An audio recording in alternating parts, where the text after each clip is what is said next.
Madame, monsieur, bonsoir. Hier soir, au cours d'une poursuite en voiture à Ajaccio, en Corse, un policier du RAID a été tué, un autre grièvement blessé dans un échange de coups de feu avec deux membres d'un mouvement nationaliste. L'un des deux hommes a d'ailleurs été abattu. Le mouvement incriminé, la Conculta, affirme ne rien savoir de ces deux hommes. Ce drame intervient à un moment où le gouvernement essaie toujours de trouver une solution au problème corse. Dans le reportage qui va suivre, les policiers du RAID apparaissent dissimulés pour des raisons de sécurité évidentes. Valérie Hermite, France Vaillant.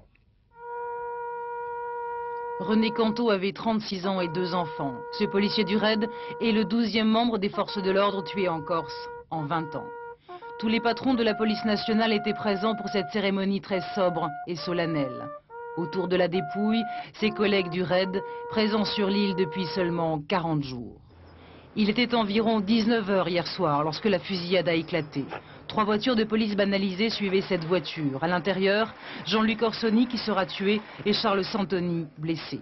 Selon la police, les hommes du RAID qui voulaient les interpeller venaient de mettre leur gyrophare avant de se faire tirer dessus. Leur propre véhicule était doté d'un gyrophare.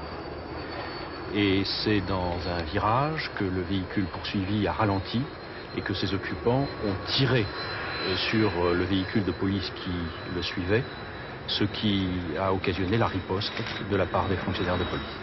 Charles Santoni, surnommé Orange Mécanique, était recherché dans le cadre d'une enquête sur une tentative d'assassinat d'un nationaliste de l'ANC. Lui et Jean-Luc Orsoni étaient présentés comme des militants présumés de la Concolta, vitrine légale du FLNC Canal Historique, ce que dément le parti nationaliste. Ces militants nationalistes ne sont pas des militants de la Concorde, même s'ils sont peut-être sympathisants, voire proches du mouvement dans son ensemble. Le 15 juillet dernier, ils assistaient effectivement à un enterrement d'un nationaliste de la Concolta. La 14e section antiterroriste du parquet de Paris s'est saisie de l'affaire. Les deux hommes ne relèveraient donc pas seulement du droit commun. À partir du moment où dans une affaire, il y a une coloration, il y a certains indices qui permettent de subodorer que l'affaire peut avoir un aspect terroriste, la 14e section, à bon droit, peut se saisir. En début d'après-midi, dans une ambiance morose, les hommes du RAID qui étaient venus prêter main forte à la police judiciaire en Corse sont tous rentrés à Paris. D'autres policiers sont venus les remplacer dans un contexte de dialogue instauré entre le gouvernement et les nationalistes, toujours un peu plus fragilisés.